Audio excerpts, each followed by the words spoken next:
your honeymoon, then? I came to the conclusion marriage isn't for me. Get him! Your aunt writes to inform me of your recent conduct, and that you have no means of paying for your commission. Part 4 of episode 6 review. I'm actually about to take a run around the neighborhood, but before that, I just want to get this review down.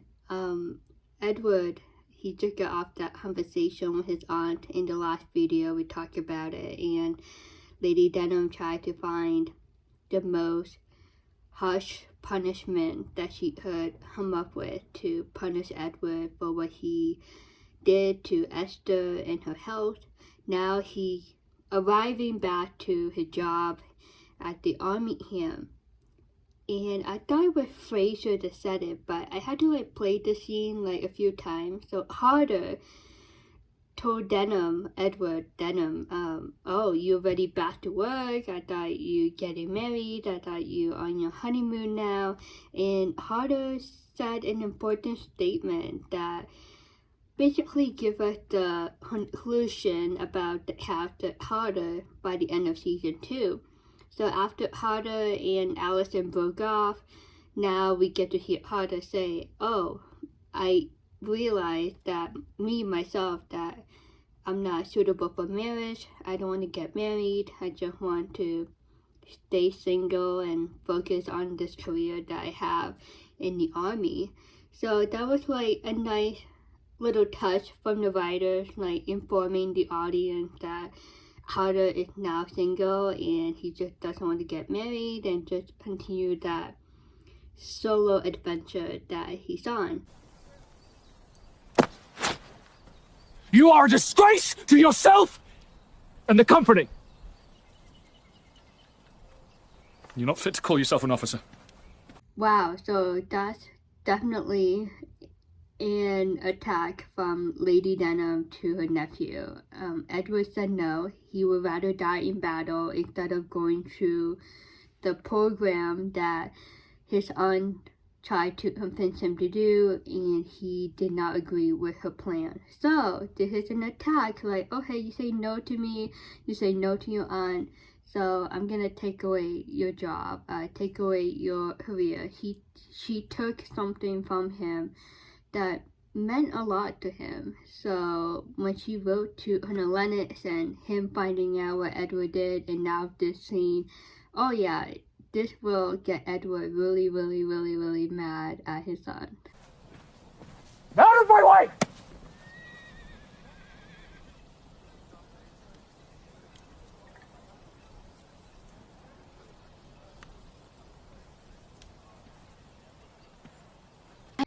I wonder if Edward will go back to his aunt and do the program, or if he will encourage himself to get out of town and be on his own. We'll see what happens next with Edward.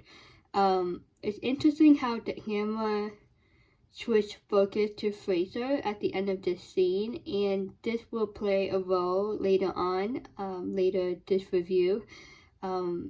It's that moment his brain is calculating, and I think with what happened between Edward and Lennox and the conversation when it was supposed to be private, but everyone heard the conversation all around, I think that conversation motivated Fraser to possibly think of another solution to the situation that he is having with Alison, whether he should give up on her or not. I'm sorry you did not get to say goodbye to Captain Fraser. As a matter of fact, he called on me earlier. What did he say? He said he had grown to consider me a dear friend. Friend?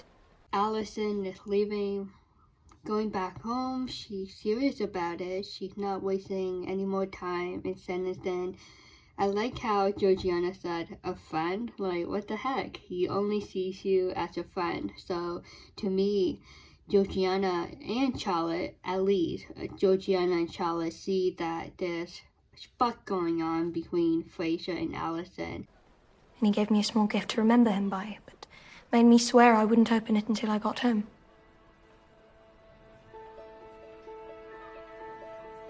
I I still have a question about this because, like, why did Fraser told Alison to not open that gift until she arrived back at her home? Anyone, like, tell me. I just don't understand the concept, the idea, the reason behind that. Telling someone that you like to open the gift when she not near you. I don't know, because I can see Alison opening that gift at home, and if it's like a gift that will touch her heart and just make her fall in love again and make her miss him, like there would be no way for her to just like go up to him and say thank you and have a talk. They would be like fall apart in distance, you know. She would be back in Willenden and he will be either in Sanditon or his company will move to another town. If she did open it in front of him, I think that would have motivated her to tell him her feelings right there and then. She almost did open the gift though when she was finishing packing up earlier in this episode. Yeah, I just don't understand why would he tell her to not open it until she got home. Maybe he was not confident that she would like it. Who knows?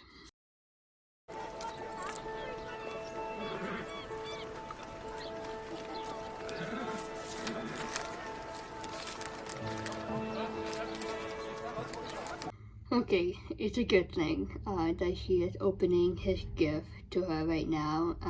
It's nice that Mary, Charlotte, and Georgiana encouraged her to do so. Like, who cares? You made a promise, but just open it. Open it now. The way that the scene played, it looks like that her suitcase was already in the carriage and her gift was already packed up, so I think she had to go out the house and retrieve that gift from her suitcase, and now she is opening it outside of the house with the 3 other ladies there. And it's just nice that she have female support surrounding her in this moment. She's a book of poetry. There's a flower marking a page. This is the poem William sent me. Poetry, like, that's a lovely idea because they both love poems and they connect on a deep level when it comes to poems. So that's like, wow, like the gift is already impressive for her.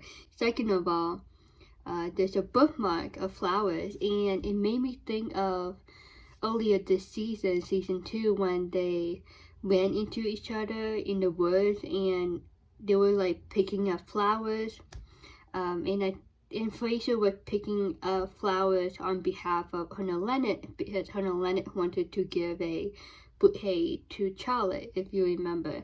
So I'm guessing that on that day he picked up some flowers for himself to remind him of the private moment that he had with Alison in that wood, and picking up flowers and getting stuck under the rain and getting wet, and just have that beautiful opportunity for him to just be himself and introduce himself a little bit more to Alison and get to know her a bit more at the same time. So I think that's my guess where those flowers were from. Her face, it bloomed like a sweet flower and stole my heart away. Except it wasn't William, it was Captain Fraser. He bookmarked that page with those flowers, and wherever the poem is on that page, it means so much to him, and it represents his love, his feelings for her. The light bulb finally went on inside her brain. Now she fully realized that she was actually dating Fraser all along. Like I said before, even though she was dating Carter like in front of her, but actually it was Fraser that she was getting to know, and Carter was just like a puppet, if that makes sense. And it's just really nice. Like, she finally finds out that it was Fraser that actually loved her truthfully and deeply and passionately, and I think it just made her fall for him all over again, especially after opening this gift.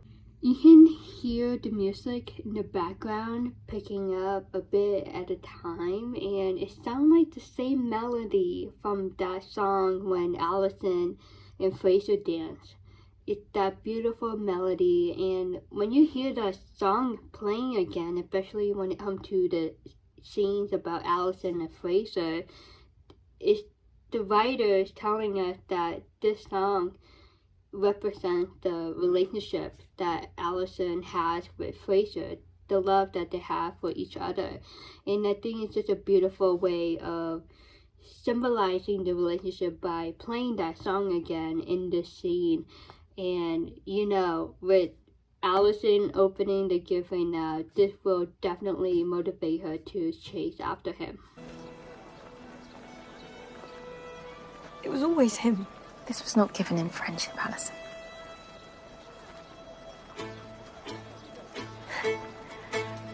That's the summary of the true meaning behind that gift, behind that poem book.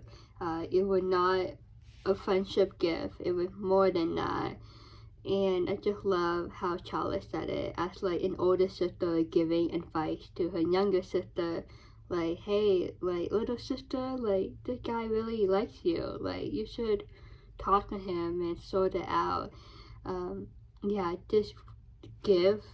This moment gave Alison all the confidence in the world to know for sure that she was right, that she fell for the right guy, and that she does have real feelings for Fraser.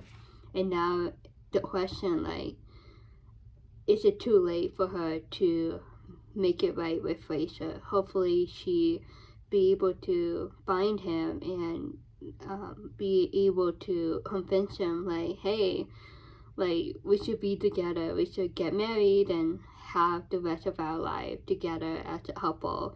But yeah, again, I'm really happy that this happened, like, about time.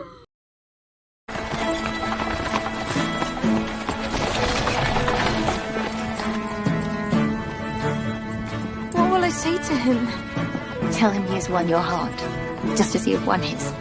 She is so excited to chase after him. He had been chasing after her, and I like when the men chase after the woman, but now the ball is in her court and she had to make the move now. But it's nice though that she has that confidence, like that he really likes her and that he wants to be with her, and that will make her feel good and confident to tell him the same way, the same feeling, like, yeah, I agree, I feel the same way for you too. So it's really nice when both partners are on the same page, you know what I mean? It's a better feeling than, that question like, oh, does they like me or not, like, should I tell them? But in this case, she already knows that he likes her and she likes him too, so she had the confidence to go after him right now. And I really love seeing Alison looking up to Charlotte and looking up to her as an example, and look up to her for advice. And she's still learning, like, this is like her first love. I mean, harder with her first boyfriend, but that was fake, you know what I mean? But this is still new to her, in some aspect of it. So she still go up to Charlotte, like, what should I say to him? Like, I'm freaking out, I'm doing this, like, I've never done this before. And Charlotte is so happy for her sister, and it's just nice to see that sisterhood in this scene. Could it be that my cynical sister's heart has softened?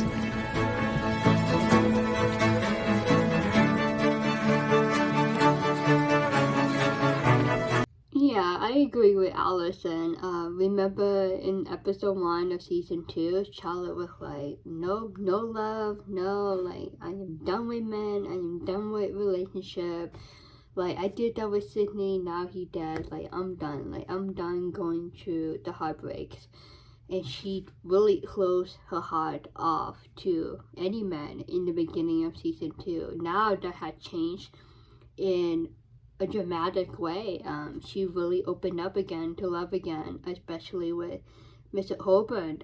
So when Alison said this, she definitely saw the changes in her sister and her sister's perspective toward love, and that her sister opened her heart to love again. And I'm pretty sure that Alison is happy to see that. She wants the best for her sister too. She wants her sister to find love as well. At the same time, Alison herself is finding love with Fraser. Excuse me, sir. I'm looking for Captain Fraser. Her facial expressions changed dramatically. She was super excited, talking about with Charlotte and Harris, and when she arrived, when she stepped out, you can tell the area is empty. So hopefully Fraser is still in town. They're gone, miss. All of them. Posted to India.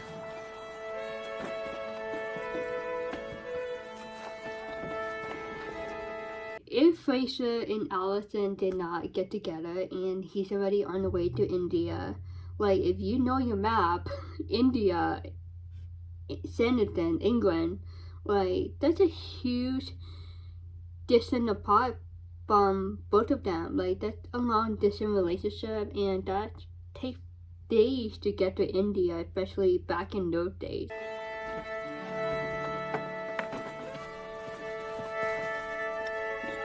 India.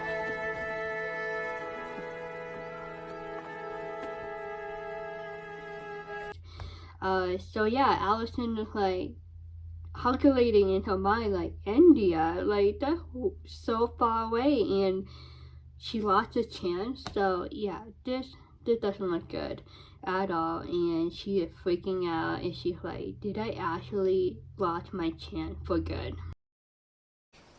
All my fears that he would abandon me, that he stopped loving me, they were just ghosts in my mind, nothing more. Placed there by me and Edward.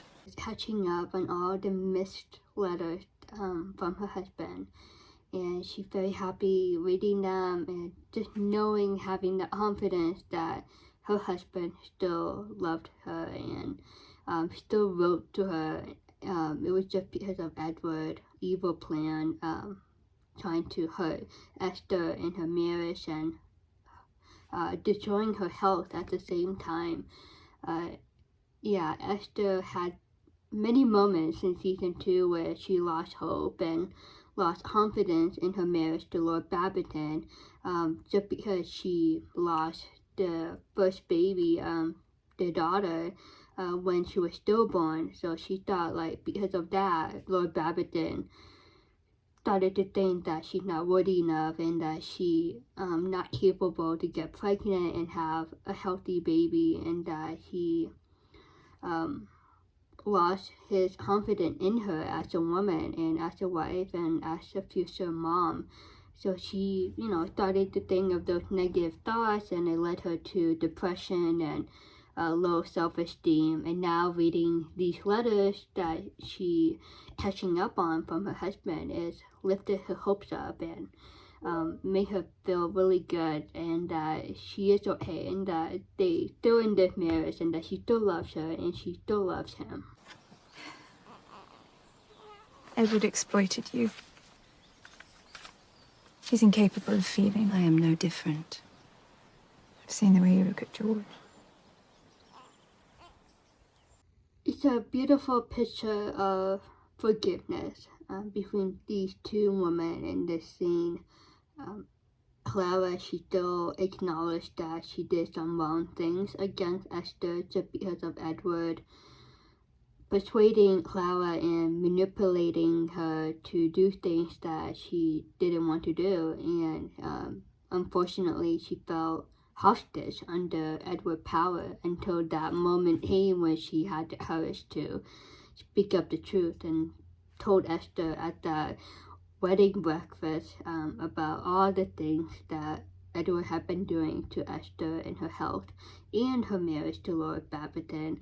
What Edward did, though, with Esther and her husband, like their marriage, I mean, that's crossed the line. Like, to me, that's like a red line that you do not want to cross, and he did, and that would have been like the end of him if I was Esther. Like, you don't do that to my marriage. Like, he was willing to take it that far, and that was so evil.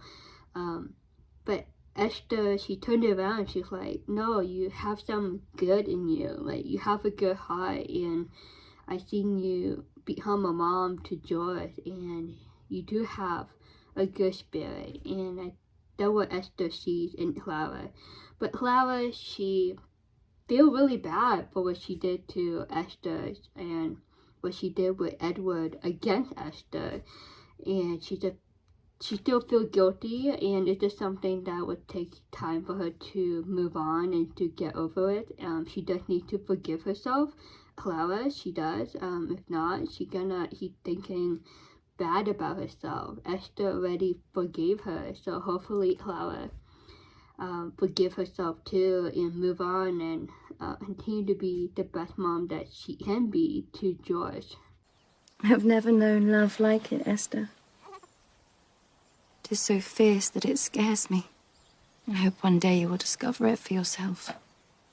It's really nice to see Clara improved in the motherhood journey. She understands better how important it is to be a mom and be there for her child. It's really nice and just a beautiful support from Clara to Esther when Clara said, you know, she hoped that Esther become a mom again and get pregnant again and have that experience of being a mom and knowing this kind of love that Clara is now experiencing with baby George. It's not meant to be. All the herbs and tinctures in the world cannot help me. I shall just have to make my peace with it. I have no expertise. I have no experience of pregnancy and, you know, that stuff. But what I read on social media and what women go through these days, especially trying to get pregnant and failed pregnancy, like, it's just something that you don't have control. And when Esther said this, that she have to make peace with the fact that she might not get pregnant again, she letting go of control. And sometimes you have to let it go, right? You have to let go of control in areas of your life and just allow life to happen on its own. And if you believe in a God, like, you know, you let go and let God, right? Like, let God do his things and let God do the right things in your life at the right time. So in this case, like Esther, she's just like, you know what, I'm just not gonna stress about it. I'm not gonna pressure myself to do these medicine and herbs and trying to get pregnant. Like, if the universe give me another opportunity to be pregnant and have a healthy child a second time, that's great. If not, like, I'm gonna be happy with myself and my marriage to Lord Babington. Like, he loves me the way I am, and he will still support me and love me if we don't have any more kids. So Esther is letting go of control of her body and basically her life, and just allow life happen as it is, and just go with the flow, basically. And that's a hard decision to make at the same time. Like, you know, letting go, like, it's a good thing, but very hard to let go, you know? Like, Esther, she's very determined. She likes to be in control and plan according to what she wants and when she wants it, you know? And, like, she wants to get pregnant, like, right now, like, let's get it going. And that's how she was in the beginning of season 2, but now she just, like, after all that she went through with Edward and the mental battle that she had in season 2, she's like, you know what, I just want to be happy again and see my husband and just continue my life with him and enjoy life to the fullest. Lady Denham has been kind enough to offer me a cottage on an estate in Cumbria, far from prying eyes and the taint of scandal. Will you take her up on it? Okay, That's a very nice offer from Lady Denham. Again, Lady Denham is respecting Esther's wishes to not punish Clara, but to give her another chance, an opportunity to just continue her life elsewhere, other than Sanditon. What kind of life would it be for George? Growing up miles from anywhere with only me for company. As long as he is loved, what else matters? As a mom, you think about the future, the safety of your child, but you can tell that she has some mixed thoughts about moving to the cottage. If she does move to George, with George there, Edward won't be in the picture. Edward is not even interested to be a father. Like, I don't think... We never see him hold a baby, right, this season? I don't think so. So he will be that type of father that will be absent for most of George's life, I guess. That's really sad, you know? George gonna grow up without his actual father. His father won't be in the picture much. So it'll be just him and baby George and his mom, Clara, if they do move to that cottage in Cumbria. Esther, she's very supportive, like, you know, you do what's best for you and George, as long as you guys are safe and healthy and are together as a family, like, that's all that matters. But the look on Clara's face at the end of this scene, she's thinking of something, and we will talk about it later in this review, I think. I think we will reach that point. So she is definitely having some other plans in the back of her mind in regard to the future of her son. We missed him.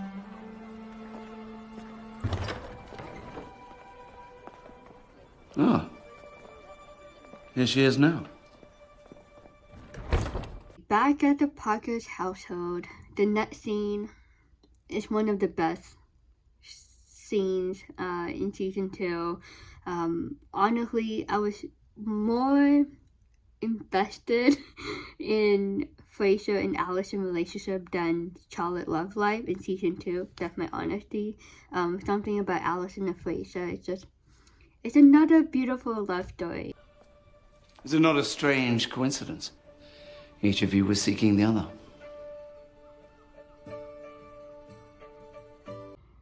It's funny though at the same time how Charlotte behind Alison, like smiling and giggling, the other ladies like giggling too, and Tom and Arthur were in it too, and they were cheering them on. So at the same time, it's like a family affair. Fraser, he looked really serious. I'm pretty sure he was happy to see her, but I think more than that, he was very nervous and anxious of what to say and what to do. This is a big moment for him, and this is a big moment for Alison too. Alison, like, she was happy to see him, especially after how she chased after him and finding out that his company is moving to India. This is a huge relief for her, seeing Fraser right in front of her right now. Thomas? Yes, dear? Oh, yes. Yes, come, Arthur, yes, we must, yes. Thanks to Mary, she read the room. She's like, everyone out. Like, let's give space to Alison and Fraser to have a private moment. And it's funny how Fraser looked to Arthur like, dude, you need to get out too. They told me your company had left. They have. I resigned my commission. What will you do? I have no idea. That speaks high volume of who he is as a man and how much he loves her, how deep his love is for her. He wanted to be with her. He'd rather be with her than move to India and continue his career. That's a huge sacrifice. And when it comes to love, you know, you make big gesture, you do big action for the person you love, and that's what he did. And Alison probably thinking about the future, like, okay, how are you gonna provide for our future family? I'm from a family of farmers in Ireland.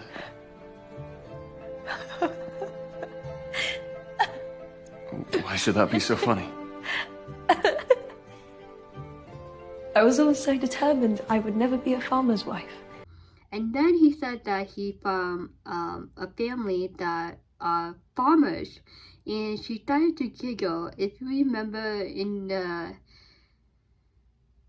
what was it?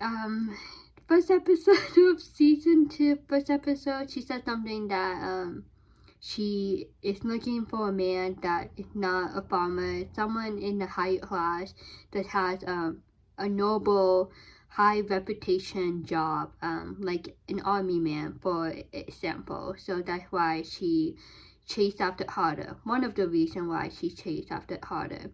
But now she's giggling like, oh my goodness, like that wasn't my standard, that wasn't my expectation to fall for a farmer guy, and to marry a farmer, a man from a farming family. So that's why she was giggling. But I think that doesn't matter anymore. Her love for him is deeper and wider than her standard and expectation of what she is looking for in a man. She knows that Fraser is the one for her, and that's all that matters to her now. But I forgot to mention, I loved how easy they continued the conversation. Like, despite the emotions and the feelings they have for one another, and how big this moment is, like, they felt so chill and relaxed to just continue talking. And, you know, they talk about his family and how he quit his job and how he came from a farming family in Ireland, you know, like, that's a bit random, you know, but it's just so natural, so easygoing how they pick up where they left off and continue talking. That seems rather a presumption. I opened your book. A terrible breach of trust, given I explicitly told you not to. The topic in the conversation got serious, and now she transitioned into the book, and she was honest to him, like, I opened your book.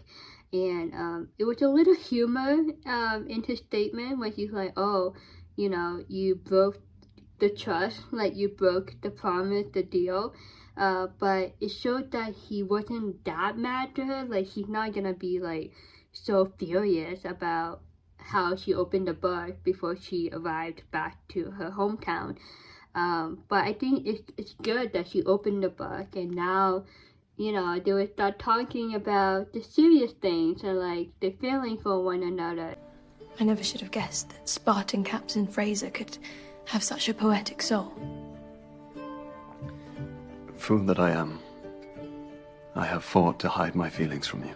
Now Fraser tells Alison that he does have feelings, and it's really sweet that he acknowledged that he did something wrong. Like, he kept his feeling from her, he should have been honest to her, and that he should have, you know, be confident and let her know that he liked her since the beginning.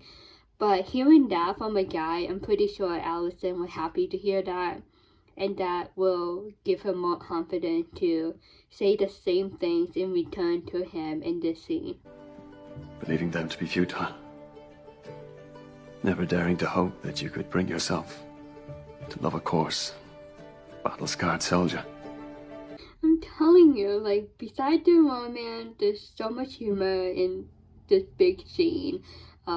It's a family affair. It's so funny how the others were eavesdropping behind the door from the other room. But it just means that, you know, they are cheering for them and so happy for Alison and Fraser to finally be an official couple. I understand Fraser, like, he was like an outcast. He was like the third wheel in season 2.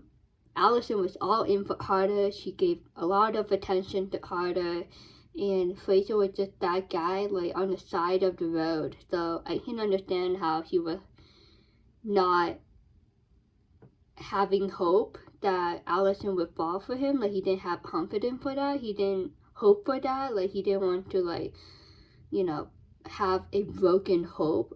So he was like protecting himself at the same time and allowing Carter to just be with Alison before the breakup happened.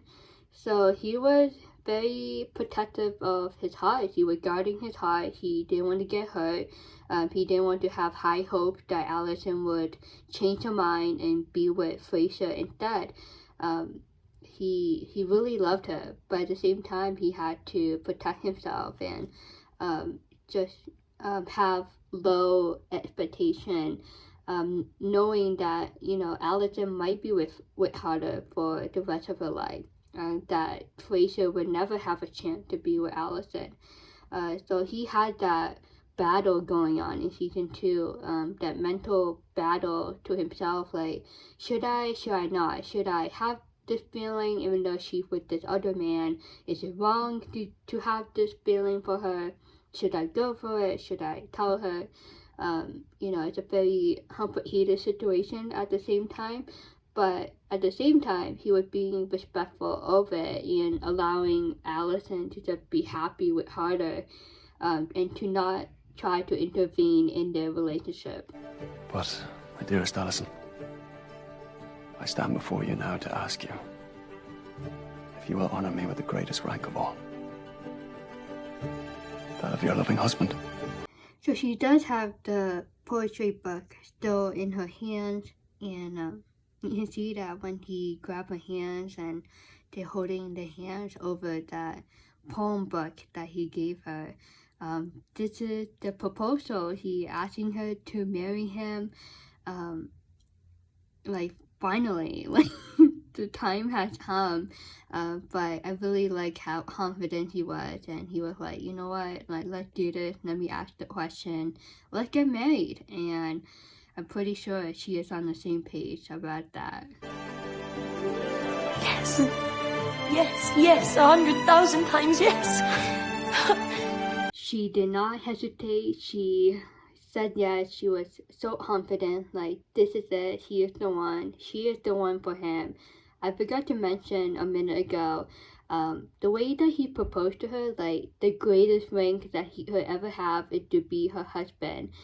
And that shows that it's more important to him to be with her than to stay in the army. He worked so hard to get that job and to become a captain. Like, that was an important title. It was an important job to him until Alison came into his life and he realized that he deserved happiness and he deserved to find love, and he found something that was more fulfilling and more important, and that was Alison, and he rather take her than go to India and continue his career in the army. So I thought that was a sweet way of proposing to her, letting her know that he is willing to do anything to be with her. Like, she was his number one in his life.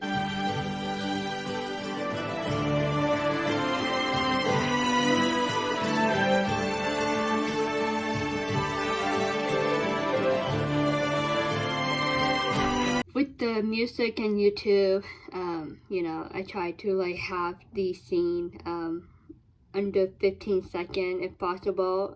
So I made sure that the kiss would not be broken up. So there's the kiss. Finally, it happened. She was excited when he started to like lean into her for the kiss. She was like, oh, finally this is happening. Like, we finally told each other our feelings, and he proposed to me. Like, this is what she wanted. She wanted to find love, and she wanted to find the right man. She said it herself in episode 1 of season 2, and now we in episode 6, and her dream came true. So she's very happy. He is very happy too, and it was a beautiful kiss. It was the first time they kissed, and it's a sweet, innocent first kiss that they shared, and it was beautiful.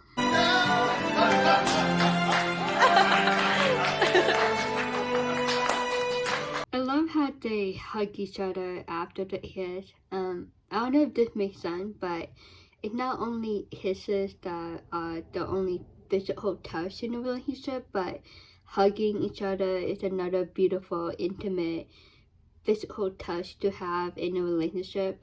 So I thought it was very nice that they hug each other afterward. It just shows how much they love each other and so happy to be together, you know, and to not be separated. You know, India and England, that's a long distance, you know. They're grateful that they can be together as a future husband and wife. And the rest of the family, like heybourne, and they were so happy for them, so excited. Charlotte went to Alison and hugged her. It's very sweet that Alison had at least one family member that was there during the proposal. I was just thinking, you know, Alison and Charlotte, the parents, you know, they're probably thinking like, what? Alison got a man before Charlotte did? So that would be, you know, curious to find out how Alison's parents would have reacted, you know, but we didn't get to see that. So I'm pretty sure they would have been happy for Alison, and I think her parents would have been happy with how Fraser is as a man, a true gentleman, and I'm pretty sure Alison's father would trust Fraser to be a good husband to his daughter Alison. Do not judge me too harshly. The fact is that some of us are meant to be mothers, and some are not. Earlier, we saw that look on Clara's face in the garden when Esther was catching up on the letters from her husband, Lord Babington. And Esther, like, you know, if you guys want to move to the cottage, like, feel free, like, you know, do what you gotta do. In that look on Clara's face, she was, like, thinking of something. So now, it's translated into this scene, and we get to see that Clara actually planned to leave her baby behind and give that baby to Esther, and she trusts Esther that she'll be the better mom for baby George. There was that note at the bottom of that baby bassinet, if that recall, and that note was for Esther. You can see how the camera focused on the baby 2 feet. One of the socks was missing, and then it showed that Clara took that one of the socks and as a way to remember her son and the smell of her son. He is yours now, Esther. You will give him the life I never could. You will be the mother he deserves. Of course she's gonna miss her son. I mean, that's her son. But she knew in her heart that she wasn't going to be the best mom. She still had that struggle of not having the confidence to be a mom. And she loved her son so much that she willing to give him up to be in a better family, to have a better mom, better parents to take care of him. And that's a huge sacrifice. It's heartbreaking at the same time. Hopefully this is the right thing to do. Like, hopefully this is what she actually wanted to do. You know, I just hope that she doesn't regret it or you know, change her mind, because now once Esther read that letter from Clara, like, Esther gonna take the full responsibility and raise that baby like her own, and that gives her hope, and that gives Esther that opportunity to be a mom again, and she gonna cherish that with her whole heart. She gonna take it very seriously, and she gonna love that boy like it's her own child. Hopefully that baby taught Clara a lesson, like, hey, don't get pregnant again unless you want to be a mom, you know. She already gave up her child, George, to be under the care of Esther. So hopefully, you know, it will make Clara think twice before getting pregnant again. But I'm glad that she picked Esther out of all women, and I'm glad that she picked Esther instead of abandoning her child at an orphanage, for example. And Clara already knew that Esther has a good amount of money, and her husband is rich too. He's a lord. So Clara knew that her son would be in a great support system. Like, he will have great support from Esther and Lord Babington. love support, but as well as financial support. Clara also already knew that Esther decided to be a mom. Like, she's very passionate to become a mom and to experience motherhood.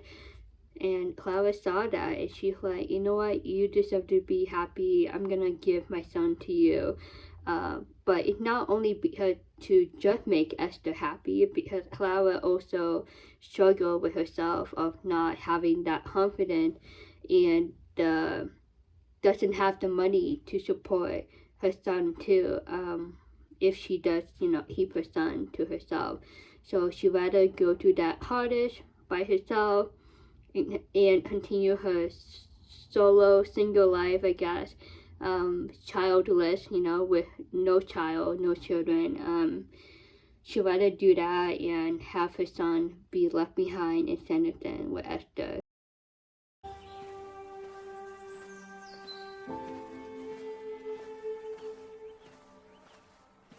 Just a quick moment of Charlotte walking to work. She is excited, happy. She looks forward to working just because of where she stands now with Mr. Colburn. They did kiss twice actually so far, so she's on a good note with him for now. It's so different compared to the beginning of the season where she was dreading to go to work because she got into so many disagreements with Mr. Colburn on how to raise these two girls and discipline them and so forth. Mr. Sweetley. Good morning, Miss Haywood. You will find your charges outside having breakfast with Mr. Colburn. Together? Miracle of miracles, wonder of wonders. Eating breakfast outside with his daughter and niece. I mean, that's the first. We haven't seen that until now. So that's great progress. He's spending more time with them. Instead of, being too busy with his work. Charlotte is happy to hear that. Mr. Whitley is happy to see that. It's a huge improvement. It's a good sign moving forward into the happy future. Things are looking up right now, so far. Miss Haywood, we're going to get a new dog. How exciting. Mr. Colburn, the way that he reacted to Charlotte approaching them, he was unprepared. He didn't seem too excited to see Charlotte. Miss Haywood, I wondered if we might speak in private. Of course. His tone sounded very serious when he asked Charlotte if they could talk in private. And the way that she said, of course, she's like, oh boy, like, what happened? Like, did I do something? Remember when Mr. Colburn talked to Leonora after that moment with Lennox, and Mr. Colburn tried to tell Leonora, Mr. Colburn is her dad and so forth. And then Mr. Colburn told Charlotte to take Leonora back home because he wanted to talk to Lennox and thank him for what he did. And Charlotte's like, of course, of course she's gonna do that. It's like a really nice, sweet response to him. Like, yeah, I'm gonna take your daughter home. Like, yeah, of course, no worry about it. But now she said, of course, she's like being respectful. Like, yeah, of course, like as a boss, like, yeah, I'm gonna accept your offer to talk in private. But her tone in saying of course is like, yeah, but what's going on? Like, this doesn't sound good. I don't suppose you'll change your mind about marrying me. Then I would never have to consider the subject again. Thank you, but I must decline again. I am more convinced than ever that marriage is not for me. How many times Georgiana proposed to him? Casually proposed to him? 3 times? She is not giving up. She's still interested in the idea of her and Arthur getting married. She respects him as a friend. She admires him. She loves him as a good friend. the same way for him to her. He respects her and he admires her and he loves her as a friend. They have a strong friendship. They trust one another. But he'd rather be single. Anyway, I firmly believe the right man is waiting out there for you. In the middle of the sea? I meant figuratively. I don't know why he'd rather be single, you know? I mean, does he not believe that he deserved the best and that he deserved to find happiness and love with that special lady, you know? Let me know your thoughts about that. I just don't understand fully why he putting him down, you know, putting himself down and limiting his opportunities, his blessing in the future. Like, he deserves to be happy too. I blame myself, you know, for Lockhart. You had your reservations, and I urged you to ignore them. I let his charm get the better of me. That's a very good friend. He blamed himself. Like, that's a sad thing, but it's just a good thing at the same time that he acknowledged that he did something in the relationship between Lockhart and Georgiana. Like, if he didn't encourage Georgiana to go after Lockhart, like, this would have happened. So he does blame himself for that. It just showed that he is a good friend and that he cares very deeply for Georgiana and cares for protecting her heart and her feelings toward men. One little note though, the way that he looked at her while she wasn't looking at him, I was like, does he like her? Like, there might be like a little tiny spark that he has for her. I don't know, that looked to me like you might like Georgiana and you don't know it yet. I don't know, that's my guess. He charmed us both, Arthur. You're not to blame. And he's gone now. But just never think of him again. The good friend that she is to Arthur, she's like, I played a role too, like, you encouraged me, but I still did it. I still say yes to him. I still went after him. So it's not entirely Arthur's fault. So she forgave him in a way at the same time in this scene. And what she said is comforted Arthur. And she's like, you know, we are good friends. Like, don't let this guy get in between our friendship. Like, let's forget him. Like, let's move on and, you know, do our own friendship thing. They really have a really good, solid, sweet friendship, these two. And I can totally see the potential of them becoming a couple if the writers chose that way. Have you given any more thought to what you will do when you come of age and inherit your fortune? For now, my only thought is to find my mother. Number one, is Lockhart coming back in season 3?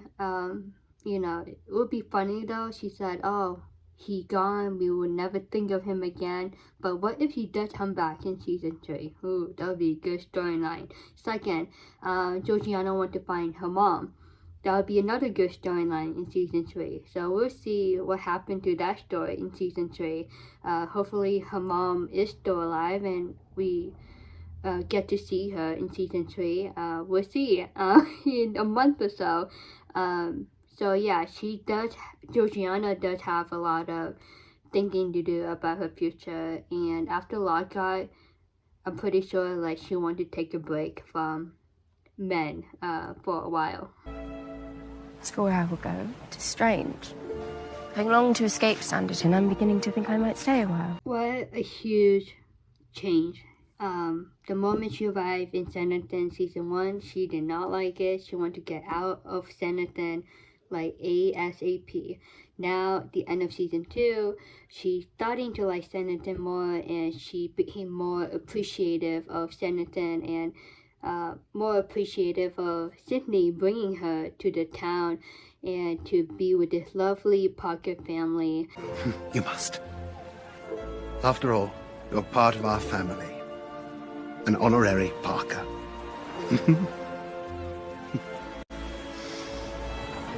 After a point, she doesn't want to see Georgiana leave the town because, you know, the friendship would be a bit complicated if she does move far away from them. And it's very sweet of him to say that she's an honorary Parker.